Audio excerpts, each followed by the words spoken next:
Corey, I'm really glad you're here because I've wanted to ask you this question all day. So in the many times we've spoken, you've explained that immigrants to the United States from Central America are a net addition to our economy. They're America's strength. They make this a much better country. Given that, why isn't Mexico jumping at the chance to absorb these migrants into its economy? Why is it wasting this human capital? Well, the reality, Tucker, is that most of the immigrants that you see behind me, and as a matter of fact, they're not criminals or terrorists or not even immigrants, they're refugees. They don't want to stay here in Mexico. They want to go to the United States. Their plan is just to have a better life in the United States, and they are refugees. So I think we have to treat them with respect. We have to listen to the stories, hear their cases, check their backgrounds, and if they apply for political asylum, go through the process. The reality, Tucker, I understand what you're asking, but the reality is that they don't want to stay in Mexico, where, by the way, in the last 12 years, more than 200,000 people were killed. They don't want to stay here. They're fleeing violence and extreme poverty in Honduras, most of them. So they want to go to the United States. They don't want to stay here in Mexico. And in Mexico, by the way, they crossed the border between Guatemala and Mexico. I was there this morning, but that's probably just for Donald Trump to see.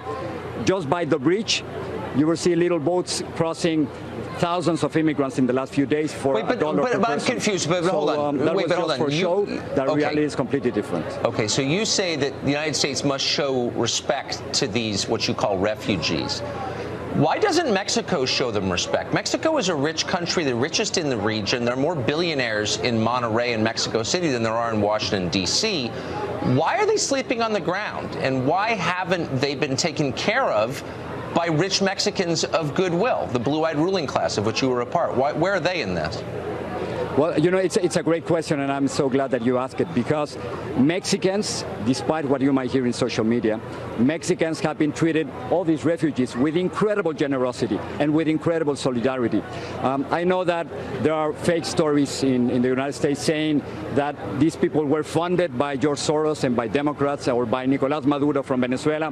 Vice President Pence is completely wrong about that, because if they really finance these people, it was a scam. I've been talking to people here in Chiapas who don't have a single dollar, Tucker, to buy a bottle of water. So there's no financing here. And Mexicans, but hold on, that's my point. Not the politicians. The politicians, right. They've been playing the game with Donald Trump. But civilians, Mexican civilians, have been giving all these refugees a little money, water, food, clothes, and sometimes transportation to go to the next I understand. town. Yesterday I saw something incredible. Wait, but let me just interrupt you and say, let me tell you. Okay, go ahead. Yesterday they went 26 miles, a marathon. Many kids, hundreds of kids, Tucker, and that's the people of the caravan, not terrorists or criminals. I think most Mexicans are very nice people. I grew up next to Mexico. I always liked them. It's your ruling class I'm asking you about, the people who are some of the richest people in the world who spend the summer in France every year. And again, you're from this group, so you can speak to this. Where are they in this? Why aren't they taking care of these people who are sleeping on the ground? We can see them right behind you. But where are those people? Where are the Mexican billionaires? They're very good at lecturing us about our moral inferiority, but they don't seem to be helping at all. Why? No, I think you want to concentrate on what Mexicans are doing. I just told you that civilians have done it in a beautiful, generous way. And I think we have to concentrate now on what the role of the United States should be in all these crises. First of all, I spent 2 days with these refugees, and I have not seen a single person from the Middle East. That's a lie. And I think, Tucker, you have to tell the truth to your audience, and you have to make sure that people are not lying about this caravan, because the people from the Middle East are not part of this caravan. But what are you? Let me just ask. What are you doing? Wait, hold on. What chance I understand. Remake their lives. Look, I'm not there, so I can't describe the people there. You said the United States, its taxpayers, me, you know, the other 330 million American citizens, right, have an obligation. How many of these migrants are you taking in personally into your home and are supporting once they get to the United States? I think that's a great question, and that's precisely the kind of question that people like you ask when you don't want to understand that this has nothing to do with individuals, it has to do with nations. And what we have to understand is that these refugees, Right. are not a threat to the United States. I know that in Fox News. No. But how many are you taking? Before you attack the Fox, it's a simple question.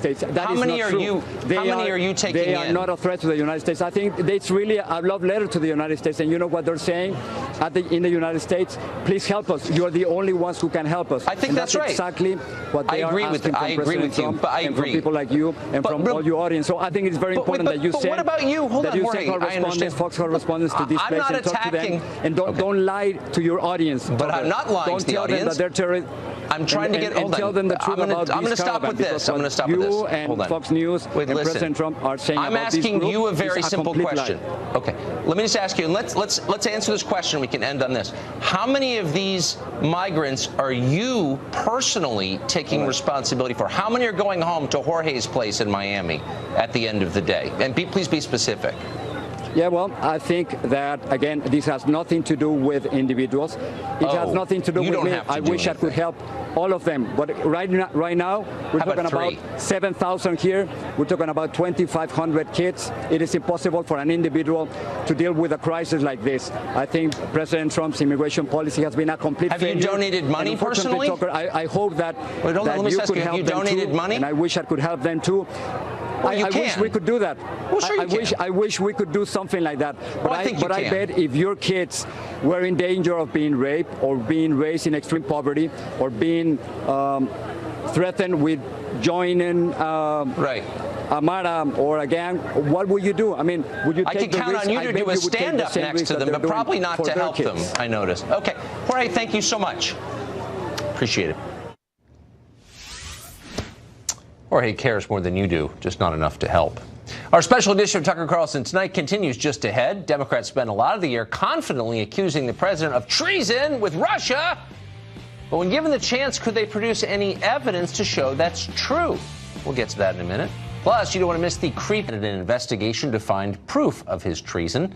Well, they got that investigation, but they did not get proof. No matter. Rather than backing off, they just upped the stakes. Instead of accusing the president of collusion, they began accusing him of treason. That's a death penalty offense. Did they find evidence for that? Well, we were skeptical, but we invited Congressman Eric Swalwell onto the set to find out. Congressman, what's the penalty for treason? Tucker, good evening. The penalty that we are all paying right now for the president's treason is we are losing our allies. We see a wrecking ball threatening our freedoms here at home. And by the president's own definition of treason, Tucker, let's just use that.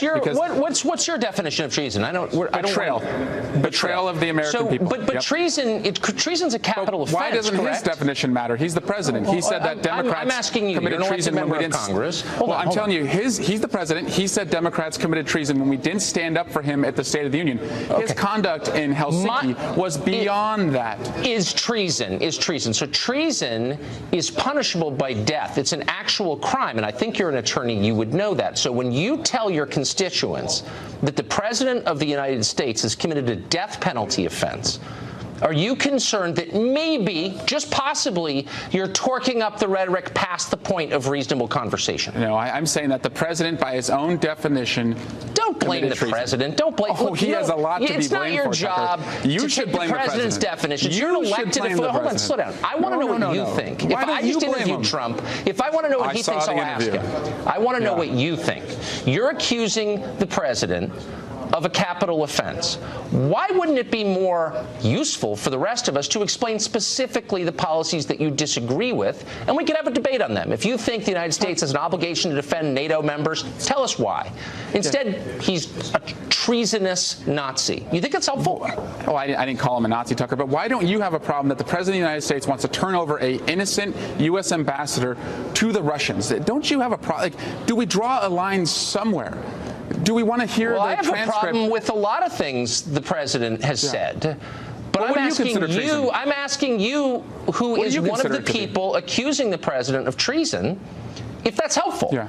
I mean, is that the kind of rhetoric, again, as an elected official, that you think spurs thoughtful constructive conversation that brings the country together, or does it whip the morons into a frenzy and increase the likelihood of violence? Well, honestly, give me a real answer. Yeah, I think this is a beautiful country that has always added freedoms, and we have a wrecking ball president right now. Don't give me the stupid talking points. No, he's working. So, like, why are you doing this? With an enemy, Tucker. Okay, Tucker, you may not like the answer. You may not like the answer, but no, but it's just dumb. I mean, working with an enemy, Russia's our Tucker, enemy. What's dumb is that really. So every president who met with Russia is committing treason. A president who went over to Helsinki, had a private meeting, agreed to turn over a U.S. ambassador to an enemy, and sided with them over our own intelligence committee. At what point do you draw a line and say that's not a U.S. president? Okay. That's just the prime minister of Russia defending the president of Russia. At what point do you say that? So you think that the president is more loyal to Russia than the United? I mean, I guess I would just remind you that you're a member of Congress.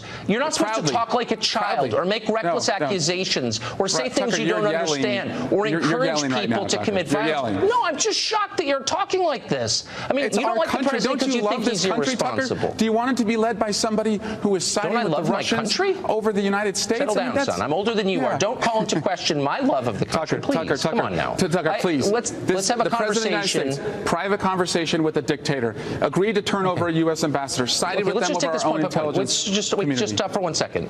Yeah. You think it is treasonous for an American president to meet privately with the head of state who we don't get along with? Is that what you're saying? I think it's a betrayal of the United States to side with Russia over our own intelligence community, to agree to turn over a U.S. ambassador to Russia who is innocent, knowing what the fate of that ambassador would be. So let me ask you this. Should the president meet with the leader of China? Obviously, a dictatorship kills its political enemies, practices censorship, actually has a great deal of censorship it inflicts on American companies. Should he meet with the Chinese premier, or would that be treason as well? If we're going to get something out of it. We didn't get anything out of it. Hold on. So you're saying it is okay because a lot of your constituents get money from China, as we know. I mean, you represent the Bay Area. China pumps a lot of money into... Don't insult the Bay Area. I'm not insulting the Bay Area. I'm from the Bay Area. Yeah. I'm noting a fact, which is China makes a lot of your constituents rich. China's a more repressive country than Russia. Russia doesn't censor the internet the way that China does. Yeah. I mean, let's just be real. But you don't have any problem with that at all, do you?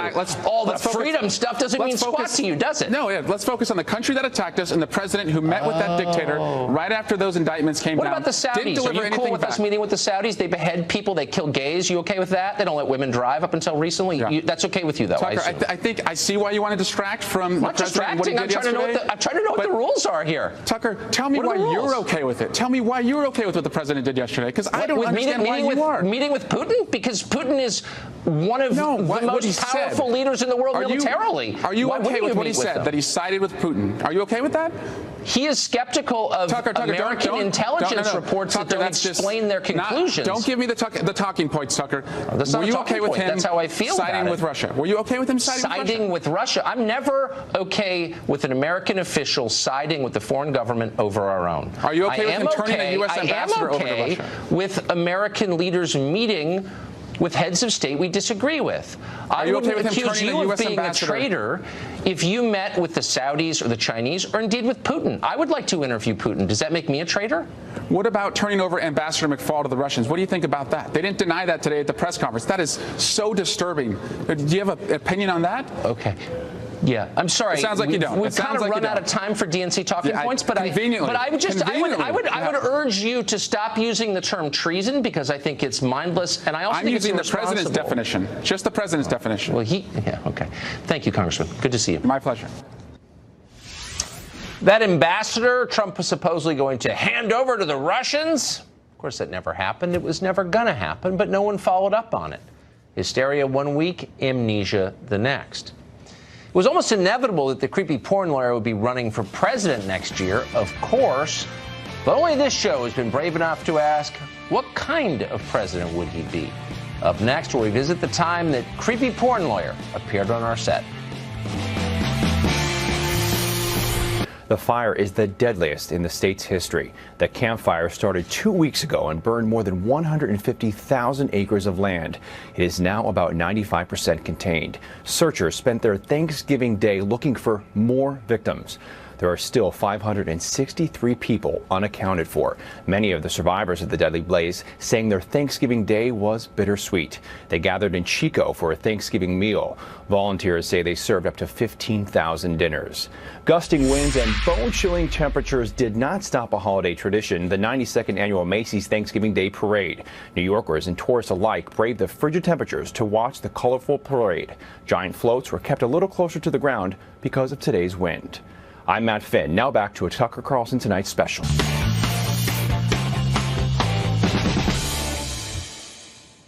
Well, nobody embodies the political environment of 2018 much better than the creepy porn lawyer.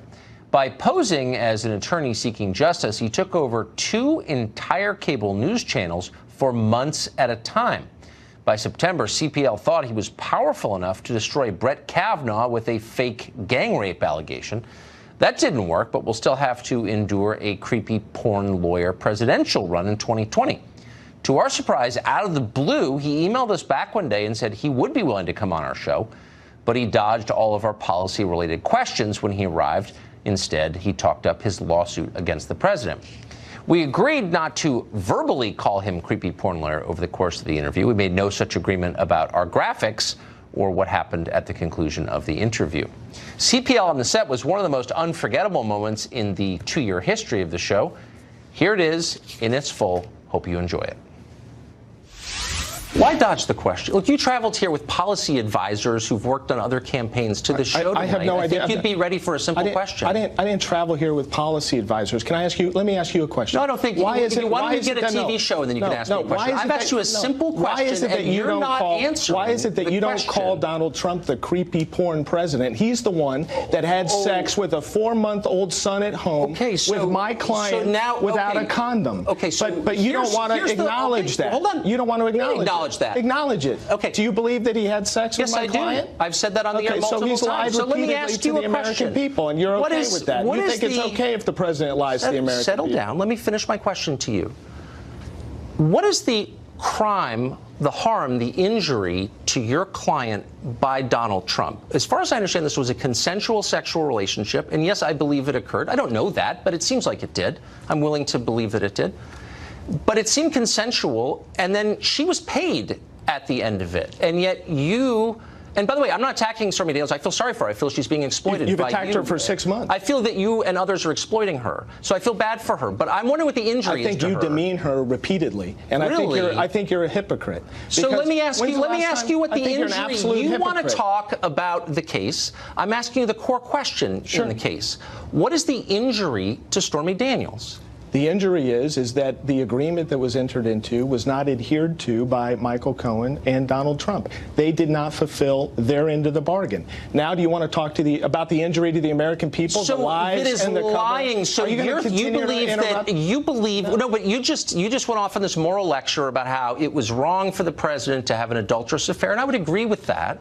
But you're very outraged. Yes, you said it's an injury against the American people that he had sex with someone, not his wife, when his wife was pregnant. You didn't let me finish. The injury is that he and Michael Cohen and others lied to the American people and covered up the $130,000 payment and violated campaign finance law. That's why Michael Cohen, I'm not done. That's why Michael Cohen just pled guilty. Let me ask you a question. That's why Michael Cohen just pled guilty. I understand them. I've been following the news as well. Okay. Did Donald Trump have a moral obligation to tell the American people that he had a sexual relationship with Stormy Daniels? I don't care whether he had a moral obligation or not. What he had an obligation? No, what he had an obligation to do was not cover it up and lie about it and commit campaign finance violations as his right hand. Michael Cohen just pled guilty to the felony. Tucker, what are you talking about? To campaign finance violations? Yes, associated with Miss McDougal. And I thought you were following the news. So let me ask you. Let me ask you. I'm a little confused. So you're the protector of Stormy Daniels.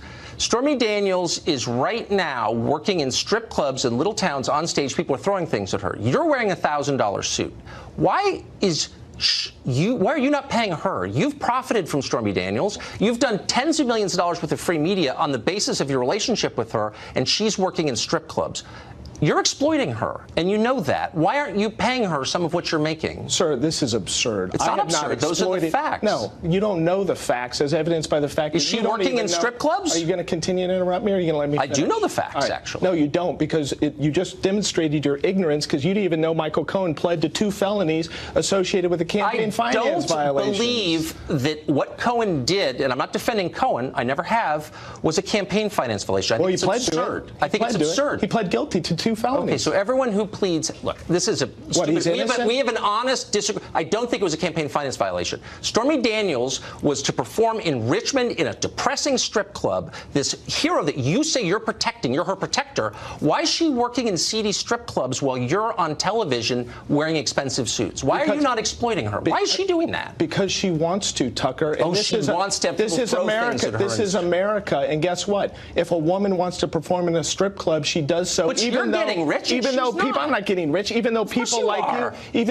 like you, demean her. I'm not demeaning her. You're the one who's profiting. You're the one that refers to her consistently as a porn star, and as to me as a creepy porn lawyer. And meanwhile, you give the president. Meanwhile, you give the president a pass who had unprotected sex with the porn star with a 4-month-old son at home. Well, you are a moralizer for a guy who does what you do. No, but you are though. You are a little moralizer. You're like, we're in church now with a 4-month-old son. Okay, I'm officially shocked by Donald Trump's behavior. I had no idea. It blew my mind.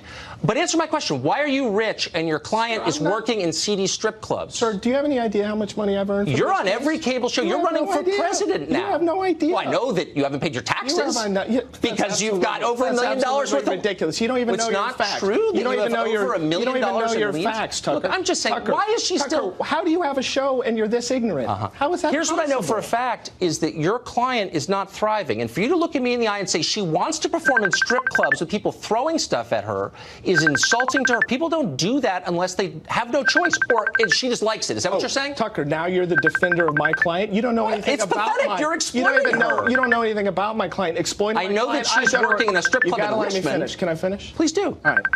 I've done a remarkable job for my client, and she'll be the first one to tell you that. And had you listened to any of her interviews or seen any of her comments, you would know exactly what she thinks of me. I'm not done. I am not exploiting my client. I'm representing my client to the absolute. So when she wants to get your legal advice, does she have to pretend to be a booker from CNN to get through to you? You know, that's disgusting. Why don't you show What's some disgusting respect? is why don't you are show some thriving respect to my client and me and stop calling us a porn star and a creepy porn lawyer? If you've got that big a problem with porn, do you have that big a problem with porn? I'm not making fun of. When's the last time? When's the last time you saw porn? Oh, you busted me. Actually, I made humiliation porn. That's why I watch you on CNN. No, but when's the last time you?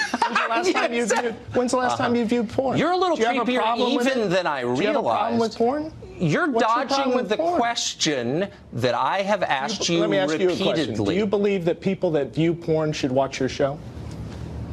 I'm not even sure what that question means, but I will say this sincerely, that I have never attacked Stormy Daniels. Yes, you have, repeatedly. I think you are exploiting her, as I've said 5 times, and you haven't answered the question, which is, why is it that her life has stalled? And your life you're planning a new career as a politician, and like so many lawyers, you are taking advantage of her. And you pose as a feminist hero because you are shameless and the other channels let you get away with it. But you're an exploiter of a woman, and you should be ashamed of it. And you're are you going to let me finish? Let me respond? We're out of time, and I give you more time. More time than I promised you. You don't know what you're talking about. But it is nice to see you. Yet again. 12 minutes. Creepy porn lawyer. Great to see you. Couldn't resist calling him creepy porn lawyer at the end. He is. Ahead, in the age of Me Too, every man is at risk to protect themselves. Some men are rebranding themselves as feminist crusaders. You just saw that a second ago. Up ahead on tonight's special, we'll revisit the feminist writer who supported John Mayer's call for a male contract to fight something called toxic. Years in the headlines for his romantic escapades, but in the age of Me Too, Mayer has a new passion, attacking something he calls toxic masculinity. I don't want it to be the male contract. I'm telling you that's the contract, and we have to tear the contract up. You do not possess the universal ability to have